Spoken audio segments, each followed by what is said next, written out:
Assalamualaikum warahmatullahi wabarakatuh. Perkenalkan, nama saya Siti Nurhalisya dengan NIM 220404502004 dari kelas A, Prodi Bimbingan dan Konseling, Fakultas Ilmu Pendidikan, Universitas Negeri Makassar.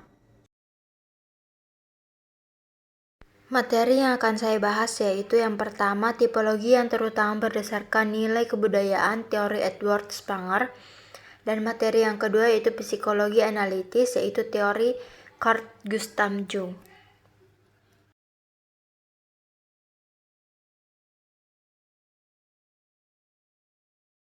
Pembahasan yang pertama yaitu biografi tokoh. Edward Spranger adalah seorang ahli biologi terkemuka yang lahir pada tanggal 11 Maret 1862 di Stuttgart, Jerman. Dia dikenal karena kontribusinya dalam bidang ilmu biologi, terutama dalam studi tentang hewan yang hidup di dalam tanah.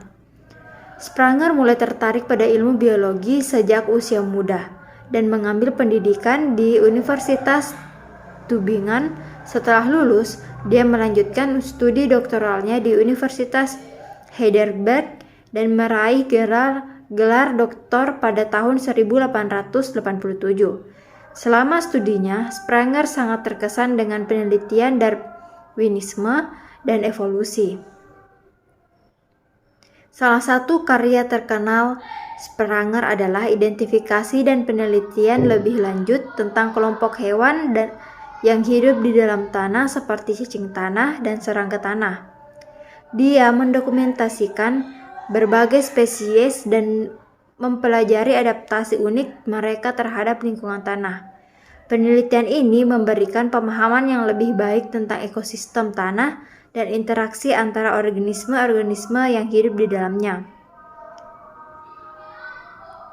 Selama karirnya, Spranger telah menerbitkan banyak artikel dan buku ilmiah. Karyanya memberikan sumbangan signifikan dalam bidang biologi. Dalam penelitiannya masih relevan hingga saat ini. Pada tahun 1928, ia pensiun dari pengajaran, tetapi terus melakukan penelitian dan menulis hingga akhir hayatnya. Edward Spranger meninggal dunia pada tanggal 13 Desember 1930 di Göttingen, Jerman. Warisannya sebagai seorang ahli biologi terus diakui dan dihormati dalam komunitas ilmiah hingga saat ini. Kontribusinya dalam memahami kehidupan hewan dan ekosistem tanah memberikan pemahaman yang lebih dalam tentang keanekaragaman hayati dan keterkaitan antar organisme di dalam ekosistem kita.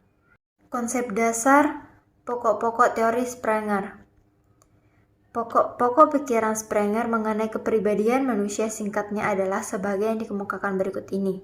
Yang pertama, dua macam roh atau ges. Pertama-tama, Spranger membedakan adanya dua macam roh atau ges, yaitu yang pertama roh subjektif atau roh individual, yaitu roh yang terdapat pada manusia masing-masing individual. Roh ini merupakan struktur yang bertujuan. Roh individual itu merupakan struktur, karena roh individual itu harus dapat dipahami kalau ditinjau sebagai anggota daripada struktur yang lebih tinggi, yaitu kebudayaan. Roh individual itu bertujuan untuk mencapai atau menjelmakan nilai-nilai tertentu, dan karena itu juga hanya dapat dipahami dengan jalan memahami sistem nilai-nilai itu. Struktur yang lebih tinggi atau sistem nilai-nilai itu adalah roh objektif. Roh objektif atau roh supra-individual atau kebudayaan, yaitu roh seluruh umat manusia, yang dalam konkretnya merupakan kebudayaan yang telah terjelma dan berkembang selama berabad-abad bersama manusia-manusia individual. Selanjutnya, hubungan antara roh subjektif dan roh objektif. Roh subjektif dan roh objektif itu berhubungan secara timbal balik. Roh subjektif atau roh individual yang mengandung nilai-nilai yang terdapat pada masing-masing individu, dibentuk dan dipupuk dengan acuan roh objektif, artinya Roh individual itu terbentuk dan berkembang dengan memakai roh objektif sebagaimana norma. Roh objektif atau kebudayaan itu mengandung unsur-unsur yang telah mendapat pengakuan umum sebagai hal-hal yang bernilai karena itu diberi kedudukan yang tinggi dan ditaruh di atas roh individual. Selanjutnya, lapangan-lapangan hidup. Kebudayaan atau kultur oleh Spranger dipandang sebagai sistem nilai-nilai karena kebudayaan itu tidak lain adalah kumpulan nilai-nilai kebudayaan yang tersusun atau diatur menurut struktur tertentu. Kebudayaan sebagai sistem atau struktur nilai-nilai ini oleh Spranger digolongkan menjadi 6 lapangan nilai. Yang pertama, lapangan pengetahuan atau ilmu teori. Yang kedua, lapangan ekonomi. Yang ketiga, lapangan kesenian. Yang keempat, lapangan keagamaan. Yang kelima, lapangan kemasyarakatan. Dan yang terakhir, yang keenam, lapangan politik. Struktur kepribadian. Menurut Spranger ada 6 tipe kepribadian manusia. Yang pertama, manusia teori. Seorang manusia teori adalah seorang intelektualis sejati. Manusia ilmu cita-cita utamanya ialah mencapai kebenarannya dan hakikat daripada benda-benda. Banyak kali motifnya mengusahakan ilmu pengetahuan itu hanya semata-mata untuk ilmu pengetahuan tersebut, tanpa mempersoalkan faedah atau hasilnya. Bagi orang-orang golongan tipe ini berlakulah semboyan Lations pour Lations. Yang kedua, manusia ekonomi. Orang-orang yang termasuk golongan manusia ekonomi ini selalu kaya akan gagasan-gagasan yang praktis. Kurang memperhatikan bentuk tindakan yang dilakukannya, sebab perhatiannya terutama tertuju kepada hasil daripada tindakannya itu. Hasilnya bagi dirinya sendiri. Yang ketiga, manusia estetis. Manusia estetis menghayati kehidupan seakan-akan tidak sebagai pemain, tetapi sebagai penonton. Dia selalu seorang impresionis yang menghayati kehidupan secara pasif. Di samping itu, dapat juga seorang ekspresionis yang mewarnai segala kesan yang diterimanya dengan pandangan jiwa subjektifnya. Yang keempat, manusia agama. Menurut Spranger, inti daripada hal keagamaan itu terletak dalam pencarian terhadap nilai tertinggi daripada keberadaan ini. Siapa yang belum mantap akan hal ini, belumlah mencapai apa yang seharusnya dikejarnya. Dia belum mempunyai dasar yang kuat bagi hidupnya. Sebaliknya, siapa yang sudah mencapai titik tertinggi itu akan merasa bebas, tentram dalam hidupnya. Yang kelima, ada manusia sosial. Sifat utama daripada manusia golongan ini adalah besar kebutuhannya akan adanya resonansi dari sesama manusia.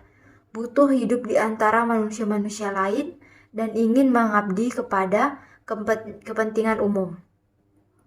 Nilai yang dipandangnya sebagai nilai yang paling tinggi adalah cinta terhadap sesama manusia, baik yang tertuju kepada individu tertentu maupun tertuju kepada kelompok manusia.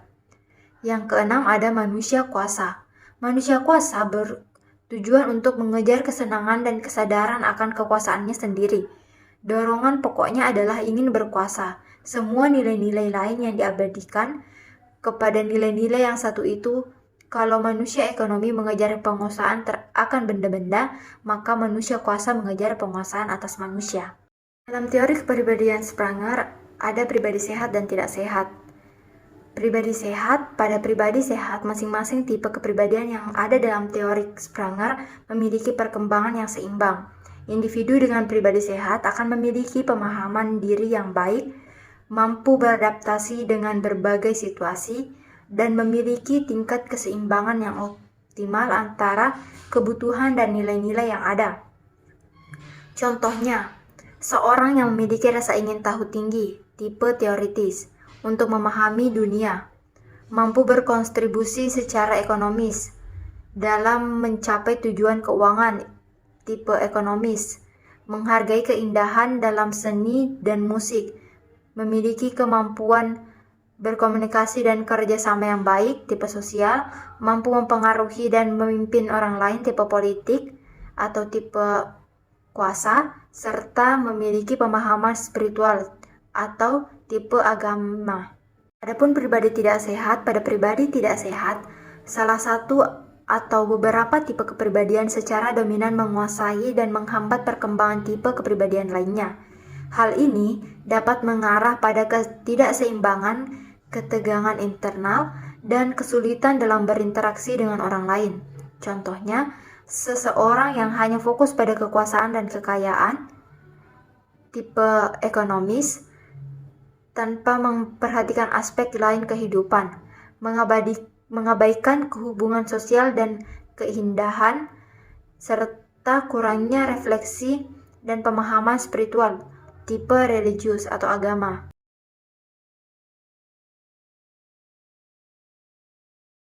Pembahasan yang pertama yaitu biografi tokoh. Carl Gustav Jung 1875 sampai 1959, pencipta teori psikologi analitis, berasal dari keluarga cendekiawan di Krewil atau kanton Thurgau, Swiss. Sebagai pemuda, ia menaruh minat terbesar terhadap paleontologi dan arkeologi. Namun, ia belajar ilmu kedokteran dan mendapat gelar doktornya dalam ilmu kedokteran pada tahun 1900. Selama menjadi mahasiswa kedokteran, ia tetap banyak membaca buku-buku filsafat, dan waktu menentukan spesialis dipilihnya psikiatri karena ia berpendapat bahwa dalam lapangan inilah ilmu filsafat dan ilmu kedokteran dapat dipersatukan. Dalam pemikiran mengenai daya penggerak dalam manusia, ia sangat terpengaruh oleh Schopenhauer dengan karyanya.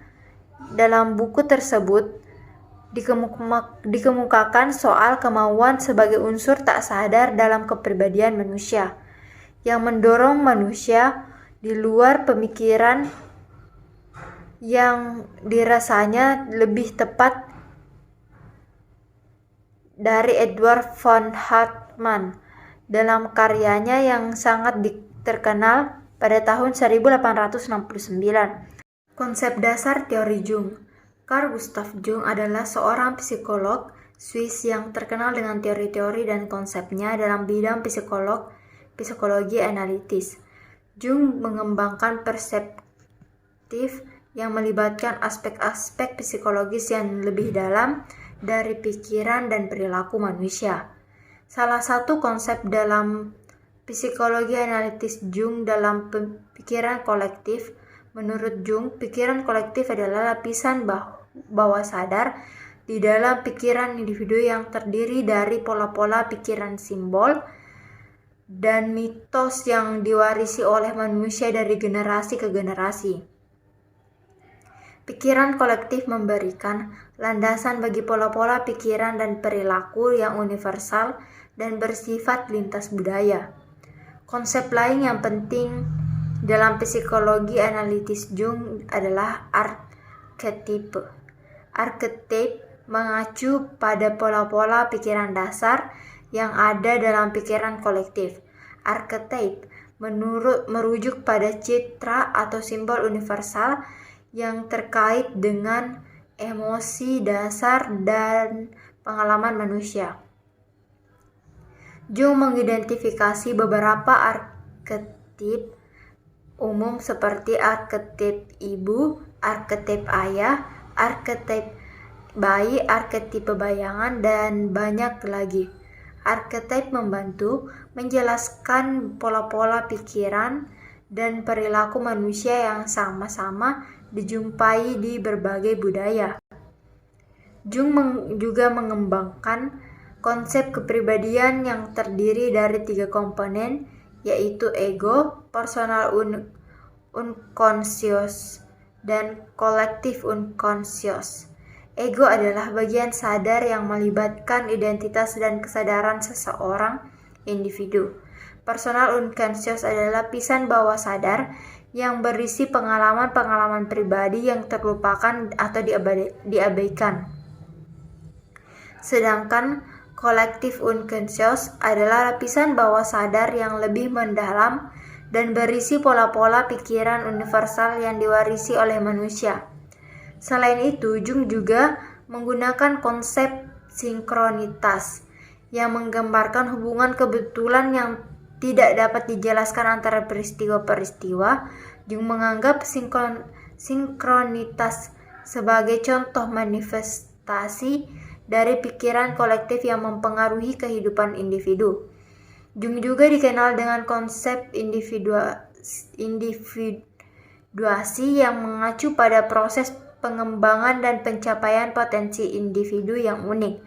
Potensi individuasi melibatkan penggabungan dan integrasi aspek-aspek yang berlawanan dalam diri seseorang untuk mencapai keseimbangan dan keselarasan psikologis. Selanjutnya, struktur kepribadian. Struktur psike atau kepribadian. Jung tidak berbicara tentang kepribadian, melainkan tentang psike. Adapun yang dimaksud dengan psike ialah totalitas segala peristiwa psikis, baik yang disadari maupun yang tidak disadari. Jadi, jiwa manusia terdiri dari dua alam, yaitu alam sadar atau kesadaran dan alam tak sadar atau ketidaksadaran. Kedua alam itu tidak hanya saling mengisi tetapi berhubungan secara kompensatoris. Adapun fungsi kedua-duanya adalah penyesuaian, yaitu alam sadar penyesuaian terhadap dunia luar, alam tak sadar penyesuaian terhadap dunia dalam. Selanjutnya yang pertama ada struktur kesadaran. Kesadaran mempunyai dua komponen, yaitu fungsi jiwa dan sikap jiwa, yang masing-masing mempunyai peranan penting dalam orientasi manusia dalam dunianya. Yang pertama bagian A, fungsi jiwa. Fungsi jiwa oleh Jung ialah suatu bentuk aktivitas kejiwaan yang secara teori tiada berubah dalam lingkungan yang berbeda-beda.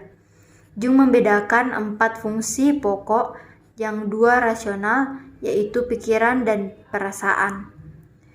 Sedang yang 2 lagi irasional, yaitu pendirian dan intuisi. Dalam berfungsinya, fungsi-fungsi rasional bekerja dengan penilaian, pikiran menilai atas dasar benar dan salah, sedangkan perasaan menilai atas dasar menyenangkan dan tak menyenangkan. Kedua fungsi yang irasional dalam berfungsinya tidak memberikan penilaian, melainkan hanya semata-mata mendapatkan pengamatan. Pendirian mendapatkan pengamatan dengan sadar indriya, sedangkan intuisi mendapatkan pengamatan secara tak sadar atau naluriah. Yang B, sikap jiwa. Yang dimaksud dengan sikap jiwa ialah arah daripada energi psikis umum atau libido yang menjelma dalam bentuk orientasi manusia terhadap dunianya. Arah aktivitas energi psikis ini dapat ke luar maupun ke dalam, dan demikian pula arah orientasi manusia terhadap dunianya dapat keluar maupun ke dalam. Tiap orang mengadakan orientasi terhadap dunia sekitarnya. Namun dalam caranya mengadakan orientasi itu, orang yang satu berbeda dari yang lainnya. Misalnya ada orang yang bekas menutup dirinya atau menutup jendela kalau dirasanya hawa dingin, tetapi ada juga orang yang tak acuh saja. Ada orang yang lekas mengagumi orang-orang yang baru mulai naik bintangnya karena kebanyakan orang menyanjungnya.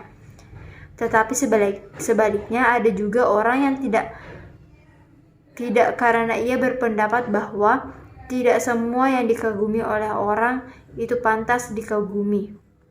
Jika berdasarkan atas sikap jiwanya, manusia dapat digolongkan menjadi 2 tipe, yaitu manusia yang bertipe ekstrovert dan manusia yang bertipe introvert. Orang-orang yang ekstrovert terutama dipengaruhi oleh dunia objektif, yaitu dunia di luar dirinya. Dan orang yang introvert terutama dipengaruhi oleh dunia subjektif, yaitu dunia di dalam dirinya. Yang kedua, struktur ketidaksadaran.